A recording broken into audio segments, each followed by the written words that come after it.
शहरातील आग्रा रोडसह मुख्य रस्त्यांवर व्यावसायिकांचे असलेले अतिक्रमण हटवावे, रस्ते वाहतुकीसाठी खुले करावेत अशी नागरिकांची मागणी आहे। या रस्त्यावर गांधी पुतळ्यापासून पाचकंदील चौकापर्यंत मुख्य बाजारपेठ स्थिरावली आहे। त्यामुळे या टप्प्यातील भाजीपाला विक्रेत्यांसह इतर व्यावसायिकांना हटविण्यात आले।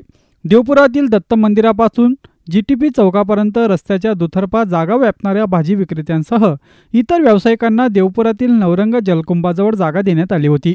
परंतु ही जागा गैरसोयीची आहे असे म्हणत महापालिका, सार्वजनिक बांधकाम विभाग आणि पोलिसांचा विरोध झुगारून भाजीपाला विक्रेते पुन्हा रस्त्याच्या काठावर आले। या टप्प्यात सुमारे 40% भाग विक्रेते व्यापतात। त्यामुळे दुचाकी, 3 चाकी, 4 चाकी आणि महामंडळाच्या बसला पुरेसा रस्ता उपलब्ध होत नाही। त्यामुळे दुचाकी स्वारांसह पादचारी जीव मुठीत धरून मार्गस्थ होतात। या रस्त्यावर भीषण अपघाताची भीती होती आणि ती सोमवारी सर्वांनी अनुभवली। बसने जयवंत पाटील यांना धडक देऊन जागीच ठार केले। त्यानंतर धावपळ सुरू झाली। या टप्प्यात मुजोरी करून बसणारे भाजीपाला विक्रेते साहित्यासह पसार झाले, तर रस्त्याच्या काठावर टपऱ्या ठेवून अतिक्रमण करणाऱ्यांनी आपल्या टपऱ्या उचलून नेल्या।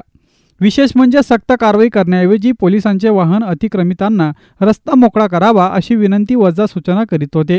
भाजीपाला विक्रेत्यांचा मुजोरपणा महापालिका आणि पोलीस प्रशासन का सहन करते असा प्रश्न आता चर्चेला जात आहे। दरम्यान जयवंत पाटील यांच्या पार्थिवावर मंगळवारी दुपारी 11:30च्या सुमारास अंत्यसंस्कार करण्यात आले।